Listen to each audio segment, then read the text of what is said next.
the face of problems, everyone reacts differently. Some people may choose to ignore the problem, while others may choose to run away. However, there are those who choose to be the solution to the problem. We, at Inspire Africa, are calling them Niger Diamonds. My name is Moabudu, the creator and executive producer of the show. And in conjunction with Diamond Bank and in celebration of Nigeria's 50th anniversary, we thought it would be fitting to share their stories with the rest of the world. As you watch this episode, let the stories of these 6 people who have chosen to solve the problem around them encourage you, motivate you, and even inspire you to be the solution that you want to see. Enjoy the show.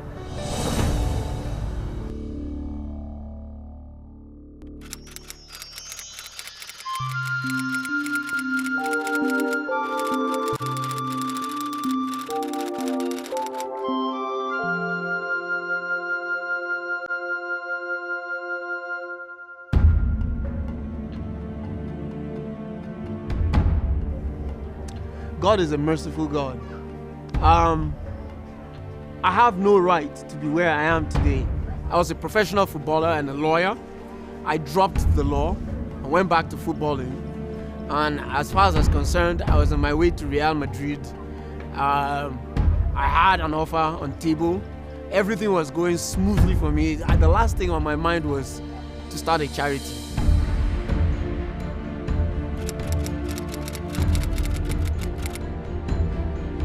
When I was in the university, I was what a lot of friends called GMT, Gia Mata Taba. That's my alcohol, the babes, and my cigarette.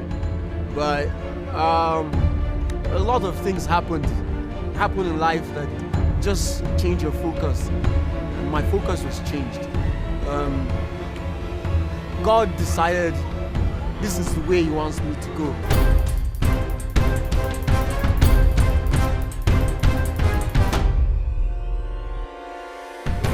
We've been married will be 7 years, 27th September this year. We've been married that long. Wow.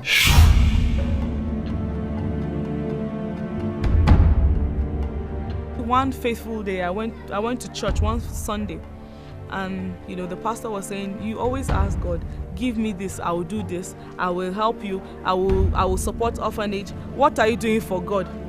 I didn't get to find out exactly that it was a sermon I preached that inspired it. She told me God had told her some things specifically concerning children. Some have HIV, some are orphans, some are vulnerable children in society.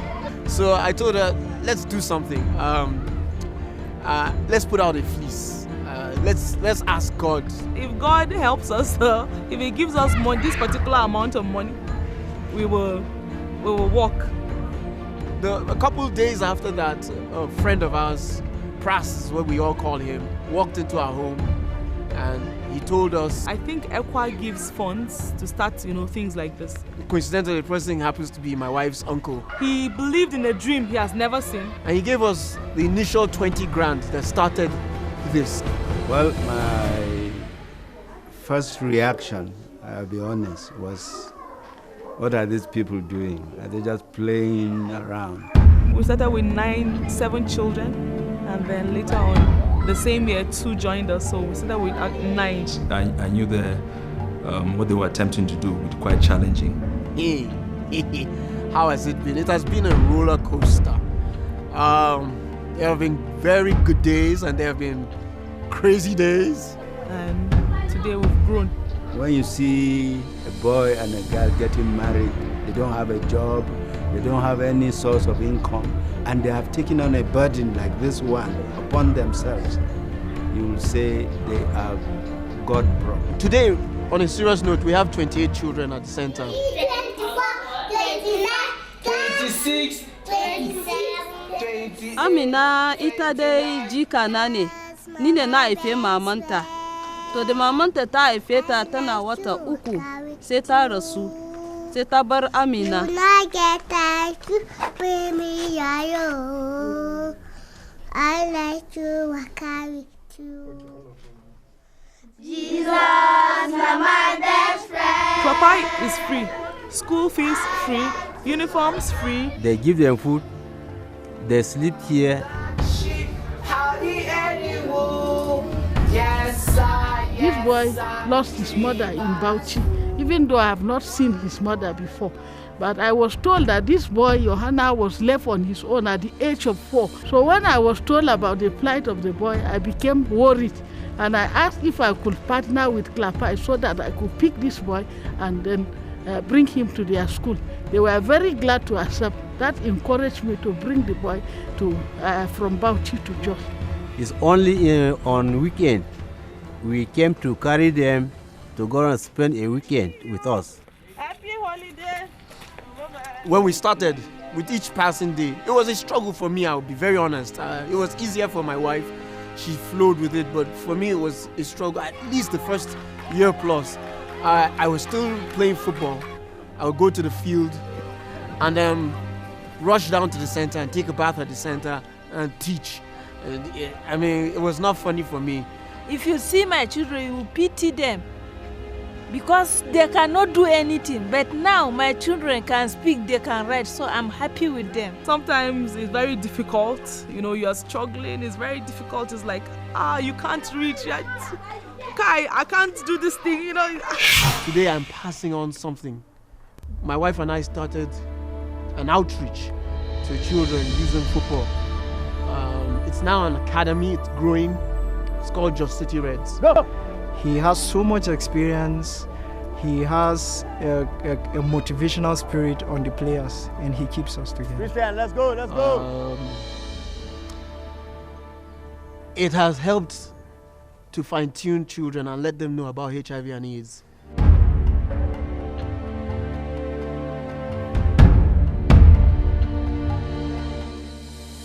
Food, a larger space, is one of the biggest challenges we face with Clapai. And also, yearly, you have to pay house rent. The crisis in Jos has increased the number of children we're having to deal with. The work him and his wife are doing is what our generation needs now, because there are so many kids on the street now. We already have a wait list of over 100 plus. It's close to 200 now. And 100 plus more have come in. There are more still coming. We need space. If I had the money right now, I'd build a bigger capacity that would take at least 600 children. Transportation. We don't have a school bus. We have a small car, and we use that to go and drop the children. And take them for educational visits. When you look at the challenge, you look at the big picture. And what is the big picture? Tomorrow. Tomorrow is always better. Please, you don't even have to give us the money. Buy the land and tell us, here, take the land. We'll raise the funds. We'll look for other people who will be willing to put their monies there and build the structure that will give these children hope and a life. I pray they'll be able to get their building and look after these children well. And I'm a mother. I would like these children to soar, to do well, spiritually, educationally, in all areas of their lives. I wish them good luck, long live.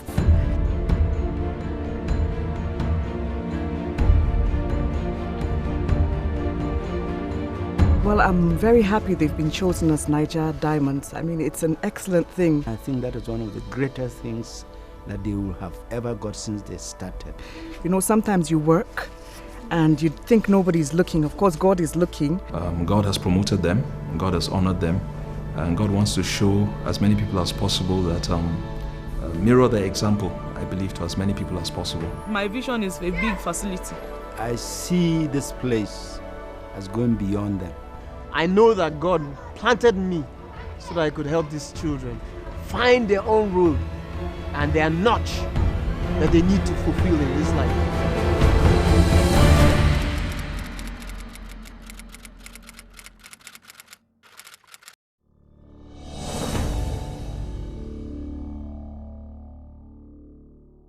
If any of the stories that you have seen today have touched you, and if you would therefore like to make a difference in the lives of any of our diamonds, in cash or kind, please visit www.nigerdiamonds.com for direct access to all the Niger Diamonds on the show today. Thank you so much for watching.